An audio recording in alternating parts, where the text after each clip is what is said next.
Hello again, everyone. Edwin Learnard back once again. In this YouTube segment, I'm going to be talking about my mother, Kathleen M. Learnard, who had died November 29th, 2021. And I'm going to put this up. Part of the reason I'm putting this up really is very strong reason I'm putting this up is because I feel it's really mandatory and compulsory. I mean, she needs to have some kind of remembrance, a memorial of sorts. I know she had, the funeral and burial, whatever. I don't know how many people actually attended. The thing about this is, I was not even notified of her passing. I found out through an internet search, and it was kind of a little devastating to learn somebody's passing that way. And for me, the one thing about it, it would have been, more traumatic for me if I was actually close with her. The truth be told, I didn't have much communication with her between like 1995 or 1996 to the present time, till the time she passed. And I had visited her in 2006, and I mean, I had tried to reconcile with her, and it just wasn't meant to be. She pretty much refused. She left a book by the door, a book to, as far as, something with Joel Osteen book or something, and that was it. She gave me a closed door, and nobody was going to give me a book, but I still want to pay tribute to her because even though she may have just left me with a book at the time, which I didn't take, she did. She gave me my life, and she does deserve some props for that, and a little bit. I guess you could say, like, I'm going to get. I guess you could say I'm going to be eulogizing her in this video, and talk about mainly the good aspects of her nature. And the thing was, she for first, what I should talk about is how she passed. For the few of you that see this video that actually were interested, you were wondering what happened to her, and you come across through some YouTube or Google search, and this video comes up, and you're looking for Kathleen M. Learnard. You were a friend of her, or a colleague of some kind, or you were a classmate, and you were wondering what had happened to her. So I'll tell you what, I mean, I got the death certificate recently, and on the death certificate there were three, I guess you could say, primary reasons of the cause of, it's listed under cause of death and injury information. One is adult failure to thrive, another one is COPD, and another is cognitive impairment. Now, as far as you could say, like the secondary reasons, you could say, are depression. I don't know if I'm saying this right, plural, or if I'm saying the word right. It's either, it looks like it reads plural, effusion, osteoporosis, and so she had a lot of things in depression, and this is she had a lot of things going on, sadly, at the time of her death. And I looked up, I didn't really know that, technically what, adult failure to thrive. She was, I would think she was likely having trouble, based on my research on this, likely having difficulty assimilating food. And I don't know, I mean, the one positive thing about me not seeing her at the time she passed this, I didn't see possible very extreme degeneration of the body. And it's one of those things, and when she died, sadly, it was symbolic to me of not having, a mother for a good part of my life. I was really, basically deprived of a connection. Um, and the sad thing is we can't choose our family, as many of you may know, but this case really shows that, emphasizes that statement. And situation was, I want to talk about some things in the some good memories, some good things about her. I'll say one thing: she was very showed a lot of care and compassion toward cats. She was very during the time when I lived in New York with her, I will say another good thing is that she did feed me very well. You know, this is she was very. I mean, she did overall. I mean, considering she lost her husband sadly in 1974, my father had succumbed to Hodgkin's disease in 1974, and she was left with the burden of taking care of a child, being an only parent, and losing your husband. She was like 28 at the time, when this happened, and that's young age, very young age, I would say, for a woman to all of a sudden have the burden of taking care of a child by herself. But it is what it is, and I grew up without a father for most of my life, and I pretty much it's almost essentially my whole life, because I don't even remember him during the time I was only 3 years old when he passed away. I don't have any visual recollection of him. And my mother sadly had basically she dissipated out of my life at a for many years ago. For all intents and purposes, it was, when we hit 2006, that was really the last time we had, actual engagement, and, true engagement, as far as, one communicating to the other and another responding.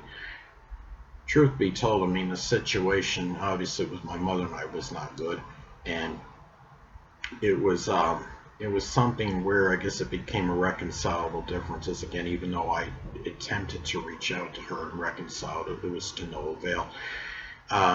There was something to, I want to say, going back to some other good memories with her. Again, she did, I was fed good. She made sure, I mean, dinner time, I felt like she was she went over her means. She was I would say extravagant. She spent extravagantly on food, especially dinner time, especially dinner. And I had a lot of takeout food, restaurant food. I can't complain about how I ate, especially dinner time. Breakfast, I didn't really get much. A lot of times my breakfast would, when I would, what she would feed me, it would consist of like a bowl of cereal, then like a bowl of some mandarin oranges, and I'll tell you one thing, I was pretty hungry when it got to lunchtime in the the school I was at. So, but overall, feeding me, she did a good job. I mean, I got had a lot of material, possessions. I can remember when I was younger, I was really enamored with comic books and Spider-Man, especially. Those were, and I usually had the money between her and my grandmother, who paid, helped out monetarily. I was well off in terms of what I was able to get, and I can't complain as far as that goes. And we did have some good memories watching. I can remember watching TV with her, and at the time my mother was into astrology, and toward the latter part of her life she was like completely anti-astrology, because she became a Christian person, and I'm not gonna condemn her for that. I mean, I consider myself Christian, but I incorporate astrology with spirituality. That's the difference. And she basically, part of the reason she may have disconnected with me too is because she rebuked astrology. Sorry, my ear's itching a little bit today.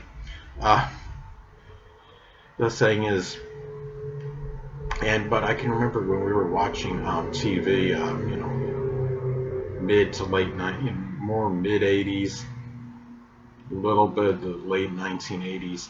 There was a soap opera we'd have on, and some of you've heard of it, called Days of Our Lives, and we were talking about the characters on there, and how we were talking about how the characteristics they express on the show, how it might correspond with their zodiac signs. And it was funny, one time, you might have heard, some of you may have heard of him. He was an actor, and he still is he's on General Hospital now. His name is Wally Kurth, and he's a Sun in Leo in real life.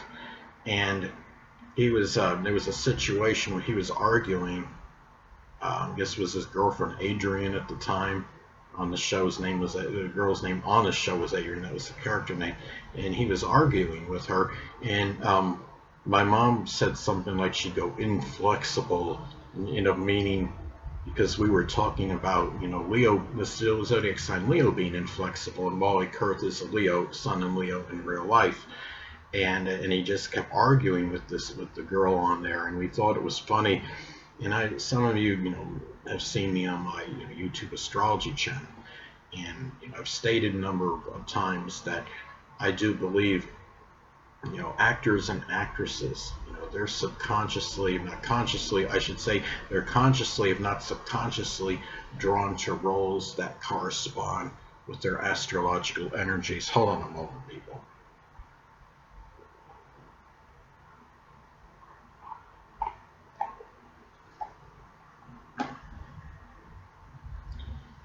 And I thought that was funny, and then there was another time we were watching Days of Our Lives, mid to late 1980s, and some of you may have heard of the character on there called Patch. The actor's name is Stephen Nichols, and the character Patch, we were, my mom and I were debating over, what sign he was, and my mom would, I'd say, well, I think maybe Capricorn. I said, swarthy complexion like Capricorn. Then she'd hurry up, she'd give me a quick rebuttal and say, swarthy complexion like Taurus. As it turns out, Stephen Nichols is actually, the last time I looked, he was a Leo ascendant and Pisces sun, so go figure. But anyway, the thing was, there were some memorable times with that, and I will say she struck me as somebody that was a very deeply sensitive person, and emotional, but very sensitive person, easily hurt. And I think, during her life, sadly, she had a lot of people that did not treat her fairly. And I can remember, one time, just one moment, when I reminisce about her and experiences I had with my mother, is that stands out, that sticks to me like an indelible fiction, was a time that took place like in, maybe it is probably, I'm going to say 1986 or 1987, and she had, I guess you said, like an altercation with somebody in my grandmother's neighborhood, which was not far from where we resided at the time. I think it was less than a mile from where I was actually staying. But anyway, and when she came home, and my grandma was with her, consoling her, and my mother, I guess you could say, she was narrating what had happened when she had the you could say, confrontation with this girl. My mom really wasn't a physical aggressor. I don't believe she hit this girl, but this girl in that neighborhood, from what my mom had stated, had went over to her and either pushed her or punched her, and my mom broke down and started crying when she was narrating the story, when she's saying, "Don't hit me," and she started crying. And the thing about that was memorable to me was really the fact that I felt at that time, when I look back on that and reflect and reminisce on that. And even at that time, I think I had an understanding, at least my interpretation of that moment, that was more than just being upset over being whether she was pushed or punched or whatever at that time by that girl.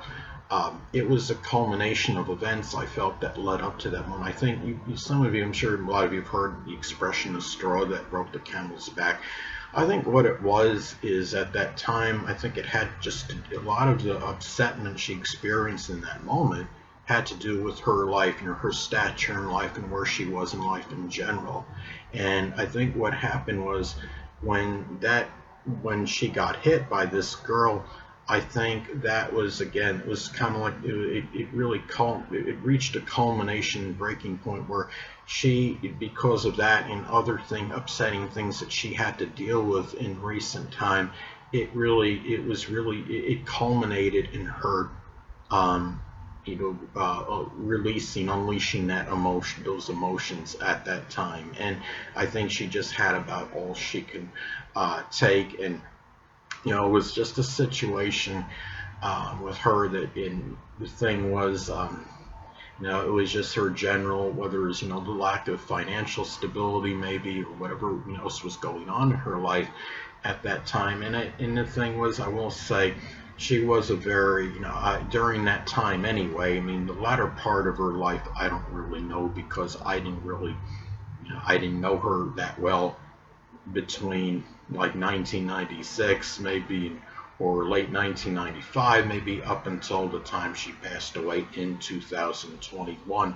But during the time when I knew her, better in New York, there were some good moments, and she did again strike me as somebody that was very caring. And she would be the first person to say, like, for instance, I'll throw this out there, if she accidentally bumped into somebody, she would be the first one to be apologetic and be like, oh, I'm sorry, when a lot of other people would just not just keep doing what they're doing, and not even care about how their action might have affected someone else to their detriment. So that's what I'm saying. And I just, I'm doing this again to pretty much eulogize her and pay tribute to her, because I don't think it's right, for her to just not be remembered, period. I mean, I went on to the, what was it? I went on to, what was the website, legacy.com,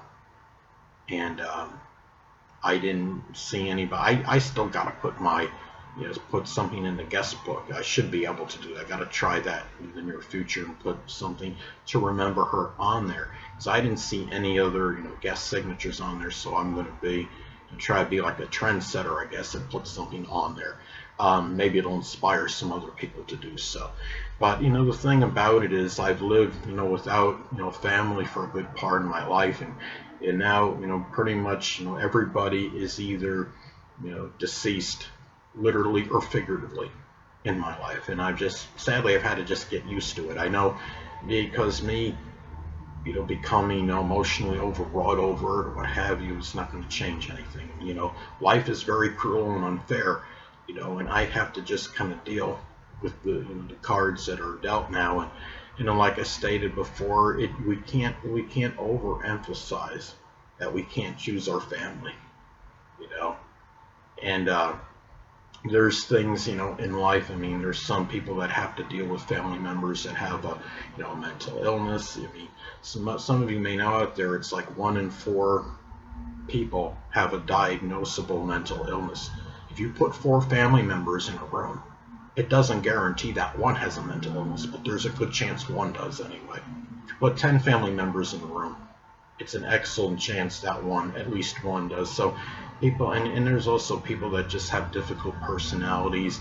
Their temperament is such where you're not, you don't necessarily take a liking to it. The temperament might not be good. There's people that don't have a good disposition.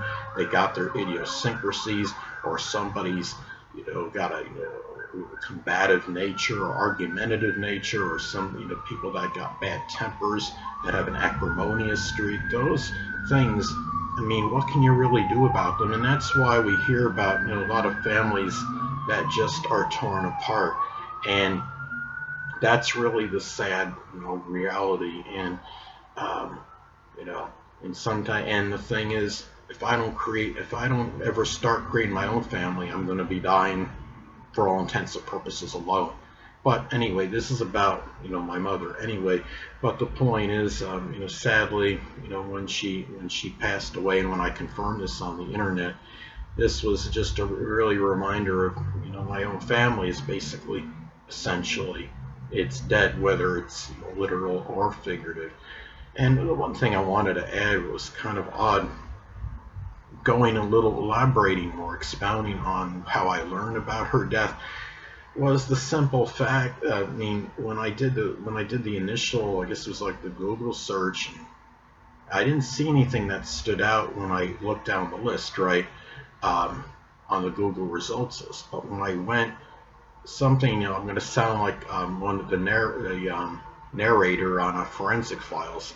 On a hunch, I decided to click on images, and lo and behold, when I click on images, for my mom's name, I saw something. I saw the legacy, .com icon, and I saw her name listed on it. And I knew there's not many people that have the name Kathleen Learnard. That was a fairly distinctive name. I said, oh boy, this is probably it, Eddie. And I clicked on the link, and it was her. And I think part of the reason I wasn't notified was because of, like I was stating before, there was some cognitive disorder that she had. Well, that's what it says. Cognitive impairment is what it reads on the death certificate. But anyway, people, that concludes this YouTube segment. And until next time, Edwin Learnard saying stay well.